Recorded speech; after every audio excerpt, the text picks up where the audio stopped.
जय हिंद दोस्तों, मैं सुनील आपको स्वागत करता हूं क्रैक यूपीएससी यूट्यूब चैनल में। दोस्तों, इस वीडियो के बाहर से आपको एक भी क्वेश्चन एग्जाम में देखने को नहीं मिलेगा, क्योंकि इसमें हम एनसीईआरटी भी कवर कर रहे हैं और लक्ष्मीकांत भी कवर करने वाले हैं। आप चाहो तो पिछले 10 साल के क्वेश्चन पेपर उठा के चेक कर लीजिए। अगर आपको लगता है कि एक भी क्वेश्चन बाहर से आ गया है तो मुझे कमेंट करके ज़रूर बताइए। मुझे नहीं लगता कि एक भी क्वेश्चन आपको बाहर से देखने को मिलेगा। पूरे के पूरे क्वेश्चन आपको इस वीडियो से ही आने वाला है, ठीक है। तो चलिए हम शुरू करते हैं। पॉलिटिका जो सबसे पहले आया था, जो एक्ट आया था, एक्ट ऑफ 1773, ठीक है। तो देखिए, 1773 से पहले 3 प्रेसिडेंसी हुआ करता था। एक गवर्नर ऑफ बॉम्बे था, एक गवर्नर ऑफ मद्रास था, एक गवर्नर ऑफ बंगाल था, ठीक है। तो और ये तीनों जो है वो थे इंडिपेंडेंट, अपना अपना काम में वो खुद करेंगे। तो ये जो एक्ट ऑफ 1773 आया था, इसमें क्या हुआ था, तीनों प्रेसिडेंट्स को मर्ज कर दिया गया था, ठीक है। ध्यान रहे, 1773 एक्ट में तीनों प्रेसिडेंट्स को मर्ज किया गया था और एक न्यू पोस्ट क्रिएट किया गया था। उसका नाम था गवर्नर जनरल ऑफ बंगाल,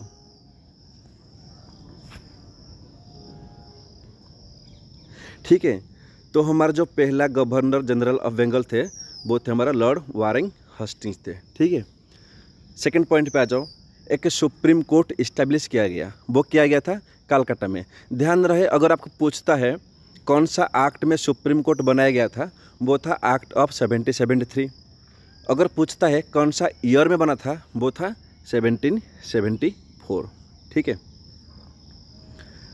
तो जो हमारा पहला चीफ जस्टिस थे, भाई अगर ये सुप्रीम कोर्ट बन गया तो एक चीफ जस्टिस भी चाहिए। तो जो हमारा पहला चीफ जस्टिस थे उनका नाम था लॉर्ड इम्पे, ठीक है। ध्यान रहे, उनका नाम था लॉर्ड इम्पे।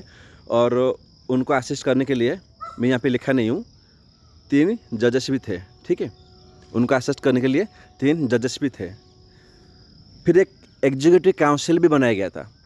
एग्जीक्यूटिव काउंसिल मतलब जो अपना लॉर्ड वारेन हेस्टिंग्स थे उनको असिस्ट करने के लिए एक काउंसिल बनाया गया था 4 मेंबर्स का, ठीक है। जो हमारा काउंसिल था, एग्जीक्यूटिव काउंसिल 4 मेंबर्स का बनाया गया था। साथ ही साथ में एक कोर्ट ऑफ डायरेक्टर भी बनाया गया था 24 मेंबर का। ध्यान रहे, कोर्ट ऑफ डायरेक्टर बनाया गया था एक्ट ऑफ 1773 में, और उसमें इनिशियली 24 मेंबर्स थे, ठीक है। फिर क्या हुआ था, जो ब्राइब्स था, आपने आप देखा होगा, ब्राइब्स तो आज ही चल रहा है। आप कोई भी ऑफिस में जाओ, चाहे वो सरकारी में हो चाहे वो प्राइवेट में हो, हर जगह आपको ब्राइब्स देखने को मिलेगी, जो बोलते हैं करप्शन बोलते हैं।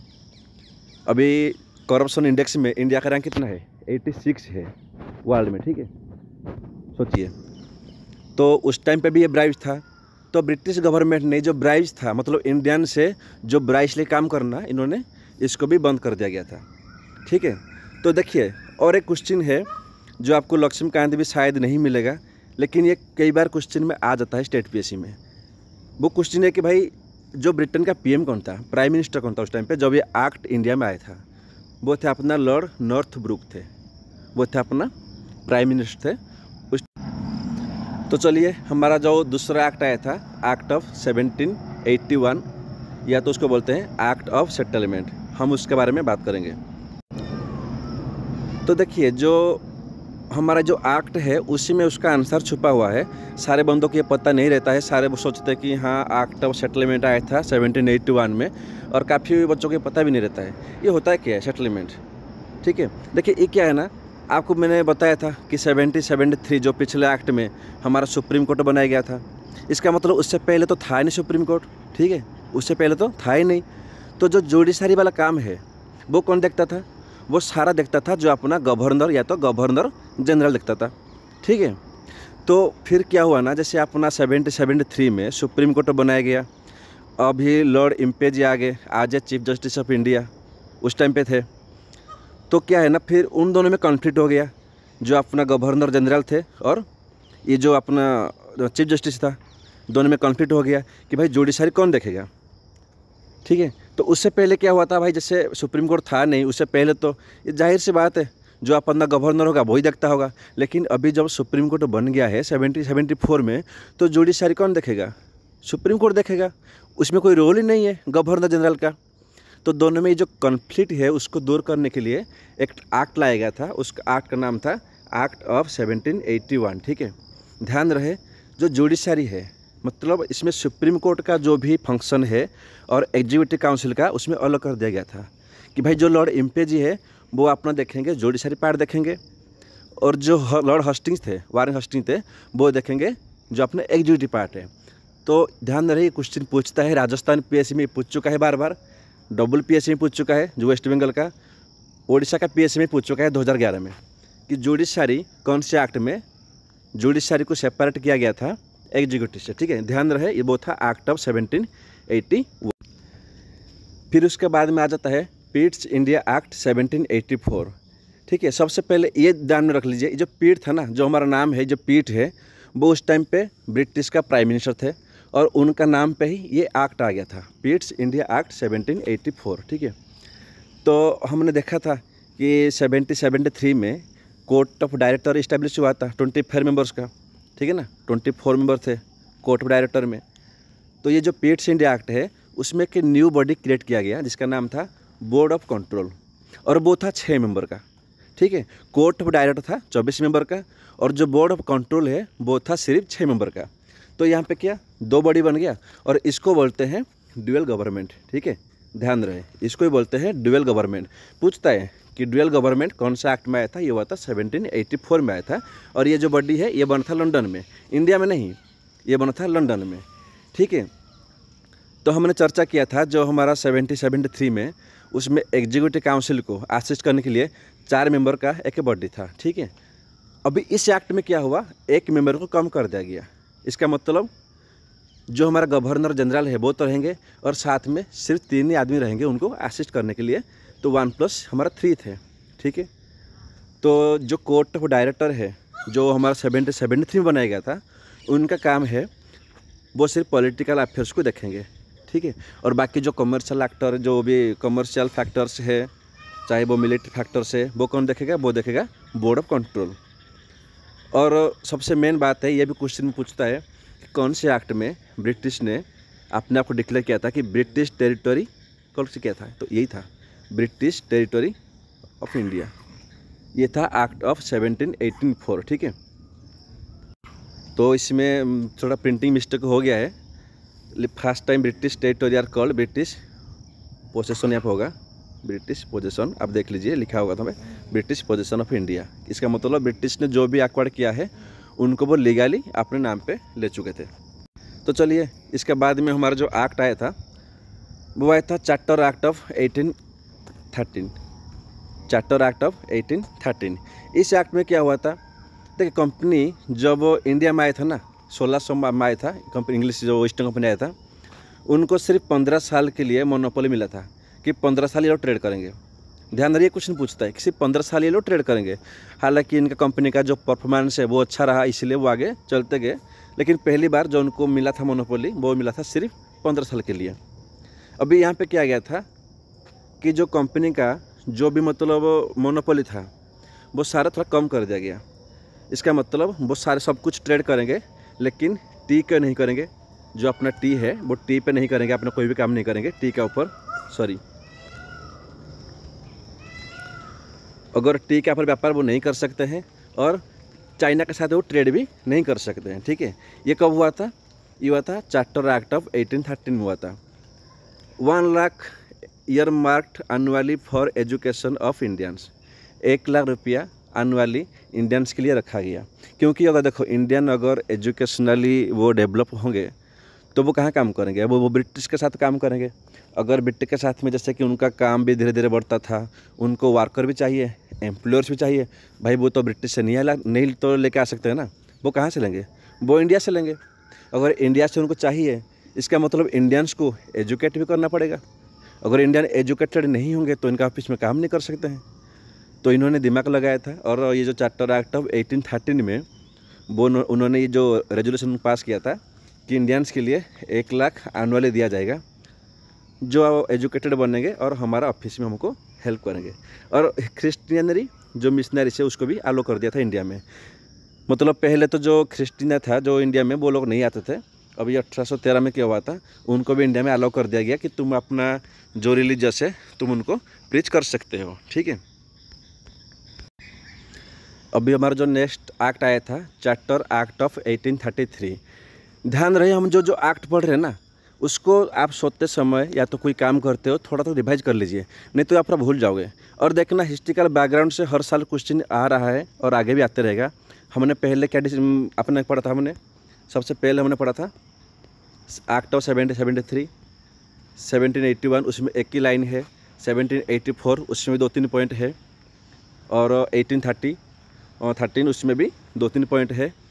तो आप खुद ही देख लो, उसमें इतना कोई पॉइंट है नहीं, ज़्यादा देखोगे तो 10-12 पॉइंट है, और इसी में से अगर आपको 2-3 क्वेश्चन एग्जाम आ जाता है तो अच्छी बात है ना। बाकी इतना फालतू जितना मतलब इतना सारा वीडियो देखना, इतना सारे बुक कलेक्ट कर पढ़ना कम पढ़िए। मैं ये नहीं कह रहा हूँ कि आप मेरा वीडियो फॉलो कर लीजिए, आप कोई वीडियो देख लीजिए, एक वीडियो को बार बार रिवाइज करते रहिए, वो आपके लिए अच्छा होगा, ठीक है। तो हमने अभी 1813 तक पढ़ लिया था, अभी हुआ था 1833 से एक्ट। ध्यान रहे इसमें ये दोनों एक्ट ना काफ़ी इंपॉर्टेंट है। एक है 1773, उस टाइम पे एक न्यू पोस्ट क्रिएट किया गया था। सेम 1833 में भी एक न्यू पोस्ट क्रिएट किया गया, और उसका कौन सा नाम था, गवर्नर जनरल ऑफ बंगाल। जो हमारा 1773 बना था उसका नाम चेंज कर दिया गया और बनाया गया गवर्नर जनरल ऑफ इंडिया।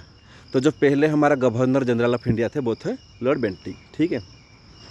तो 1813 में हमने देखा था कि कंपनी का जो मोनोपोली है वो काफ़ी एंड हो गया था, मतलब वो तो करेंगे सिर्फ जो ट्रेड चाइना के साथ में बस ट्रेड कर सकते हैं, और क्या बोलते हैं जो अपना टी में व्यापार कर सकते हैं, बाकी सारे का सारा मोनोपोली बंद। अभी इसमें क्या हुआ 1833 एक्ट में, इसमें वो भी बंद कर दिया गया। मतलब देखा जाए तो जो हमारा कंपनी था वो सिर्फ एक रह गया आज एडमिनिस्ट्रेटिव बॉडी, और कोई काम ही नहीं उसका, ठीक है। तो इसमें एक लॉ मेंबर को भी ऐड कर दिया गया। तो हमने बात किया था कि 1773 में जो एक्ट आया था उसमें एग्जीक्यूटिव काउंसिल में 4 मेंबर थे, ठीक है ना। फिर 1784 में पीरियड्स इंडिया एक्ट में एक को कम कर दिया गया था, 1+3 कर दिया गया था। अभी यहाँ पे क्या है, और एक को बढ़ा दिया गया, लेकिन जो बढ़ा दिया गया वो कैसे बढ़ गया, वो बढ़ गया एज ए लॉ मेंबर, ठीक है। मतलब वो एग्जीक्यूटिव काउंसिल में काम नहीं करेगा, वो अलग फंक्शन करेगा। इसका मतलब जब ये अपना काउंसिल जब मीट करेगा, आज एग्जीक्यूटिव मीट करेगा ना, उस टाइम पे मेंबर रहेंगे 1+3। अगर ये काउंसिल मीट करेगा आज लेजिस्लेटिव काम करेगा, लेजिस्लेटिव, ठीक है, जब लॉ मेकिंग प्रोसेस करेंगे तो वो रह जाएगा 1+4, ठीक है। तो ये जो लॉ मेंबर ऐड हुआ था, ये भी क्वेश्चन कभी कभी कर लेता है, उनका नाम था लॉर्ड मैकॉले, ठीक है। इनको ऐड कर दिया गया था, लेकिन ये सिर्फ काम करेंगे लेजिस्लेटिव फंक्शन काम करेंगे, ना कि एग्जीक्यूटिव में, ठीक है। तो हमारा स्ट्रेंथ है 4 इंक्रीज हो गया, 1+4 हो गया था लेजिस्लेटिव में। बाकी हमारा ओपन कंपटीशन भी इसमें इनिशिएट किया गया था कि इंडियन भी नौकरी करेंगे सिविल सर्विस में, लेकिन जो कोर्ट ऑफ डायरेक्टर है उन्होंने इसको रिजेक्ट कर दिया गया था कि इंडियंस को हम अलाउ नहीं करेंगे। बात ऐसा हुआ था कि वहाँ पे ना जो उस टाइम पे जो ब्रिटिश का जितना भी उनका ऑफिस होगा, चाहे वो कोई भी होगा, सभी का जो गेट है ना उसमें लिखा रहता था dog and Indians are not allowed. तो सोचिए वो इंडियन को किस नज़र में देखते थे, ठीक है। और वो ये मानते थे कि इंडियन जो है ना वो लायक नहीं है सिविल सर्वेंट के लिए, ठीक है। तो इसीलिए उन्होंने जो कोर्ट ऑफ डायरेक्टर था वो इसको रिजेक्ट कर दिया गया था कि इंडियंस को हम अलाउ नहीं करेंगे। तो जो हमारा आखिरी एक्ट है वो है 1853। यहाँ पे क्या है, अपना जो कंपनी रूल ख़त्म हो जाएगा। अभी हम नेक्स्ट वीडियो में चर्चा करेंगे क्राउन रूल की, 1858 से लेके 1947 तक। तो इस एक्ट में क्या हुआ था 1853 में, इसमें एक सबसे जो मेन चीज़ है, चाहे आप इसको दिन में 5 रट्टा मार लो, ये तो भूलना ही नहीं। वो क्या है भाई, इसमें जो अपना ओपन कंपटीशन है वो पास कर दिया गया था, ठीक है। जो अपना ओपन कंपटीशन है वो इसमें पास कर दिया गया था। और मेन क्या हुआ था, जो मैं बोला था आपको, जो कोर्ट ऑफ डायरेक्टर बना था 1773 एक्ट में 24 मेंबर्स का, है ना, उसमें से 6 मेंबर को माइनस कर दिया गया। तो जो 6 मेंबर माइनस हो गया थे, वो 6 मेंबर को ब्रिटिश इसको वो इलेक्ट करेंगे, सॉरी वो उसको नॉमिनेट करेंगे। तो उन जो नॉमिनेट किए थे उसमें से 4 जो थे वो इंडियन प्रेसिडेंसी से गया था। वो 4 कहाँ से गए थे, वो एक बॉम्बे से, एक कलकत्ता से, एक आगरा से और एक माद्रास से। ध्यान रहे, एक बॉम्बे से, एक कलकत्ता से, एक आगरा से, एक माद्रास से। ये आपको ऑप्शन में दे देगा कि कहाँ कहाँ से गए थे और कहाँ कहाँ से नहीं गए थे। और जो सबसे मतलब इम्पोर्टेंट चीज़ है, ये आप देख लीजिए, हिमाचल प्रदेश का जो PSC है उसमें पूछा था 2018 में, लेजिस्लेटिव सेपरेटेड फ्रॉम एग्जीक्यूटिव, ठीक है। देखिए इसमें आप कन्फ्यूज नहीं होना। अगर आपको क्वेश्चन करता है कि judiciary separated from executive, judiciary मतलब सुप्रीम कोर्ट, सुप्रीम कोर्ट कहाँ बनाया गया था 1773 में, इसका मतलब उसका आगे जो एक्ट आने वाला है उसमें अलग हो गया होगा। तो जो जुडिशरी वो अलग हुआ था एग्जीक्यूटिव से 1781 में, और जो लेजिस्लेटिव वो अलग हुआ था 1853 में, ठीक है। इसका मतलब यहाँ पे कि लेजिस्लेटिव का बात मेंशन हुआ था। उससे पहले ब्रिटिश को ये नहीं पता था कि भाई लेजिस्लेटिव अलग है और जो एग्जीक्यूटिव है वो अलग है। अभी 1853 तक ना, 1853 था, यहाँ तक ये साथ में काम करते थे। एग्जीक्यूटिव साथ में रहेगा, जो लेजिस्लेटिव वो भी साथ में रहेगा। तो अभी 1853 में उनको ये अक्ल आया कि भाई जो लेजिस्लेटिव है वो तो अलग है एग्जीक्यूटिव से। तो इसलिए इस एक्ट को सबसे मेन पॉइंट में याद रख लीजिए, इस एक्ट को बोलते हैं beginning of parliamentary system in India. India में जो पार्लियामेंट्री सिस्टम है वो कौन से एक्ट से शुरू हुआ था? वो हुआ था 1853 एक्ट से, ठीक है। ध्यान रहे ये सबसे जो मतलब इम्पोर्टेंट बात है, 3-4 पॉइंट ये आप ध्यान रख लीजिए। एक हो गया governor general of Bengal Warren Hastings, governor general of India lord Bentinck थे।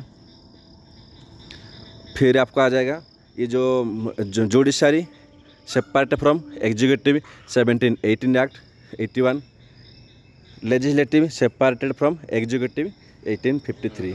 ये 4-5 पॉइंट है, इसको आप दिन में 4-5 बार रिवाइज कर लीजिए, ये आपको अपने आप याद रह जाएगा। तो अगर आपको मेरा वीडियो अच्छा लगा तो एक लाइक कर दीजिए, और मैं सब्सक्राइब के लिए आपको नहीं बोलूँगा। अगर आपको अच्छा लगता है कि नहीं इनका वीडियो कहीं ना कहीं हमारे लिए हेल्पफुल है और जो आगे आने वाला वीडियो है हम देखना चाहते हैं, तो आप सब्सक्राइब करिए और बेल आइटम को दबाइए। तो मिलते हैं नेक्स्ट वीडियो में, तब तक आप इस वीडियो को 2-3 बार रिवाइज कर दीजिए। और मैं आपको गारंटी देता हूँ कि इस वीडियो से एक भी क्वेश्चन बाहर से नहीं आएगा। और अगर कोई एसएससी वाला इस वीडियो को देख रहा है, चाहे एसएससी सीजीएल हो या एसएससी जो स्टेट लेवल का हो, भाई उनके लिए तो ये वीडियो ब्रह्मास्त्र है। इस वीडियो को अगर वो 2-3 बार भी देख रहे हैं, उनको पढ़ने की कोई ज़रूरत नहीं है, पढ़ाई करने की कोई ज़रूरत नहीं है। आप इसको 2-3 बार दिन में देख लीजिए, आपका तो ऐसे ही क्लियर हो जाएगा चुटकी में, ठीक है। तो बाकी आप इसको रिवीजन करते रहिए, हम मिलेंगे दूसरे वीडियो में। तब तक आप अपना ख्याल रखिए, कोविड से दूर रहिए। थैंक यू, जय हिंद।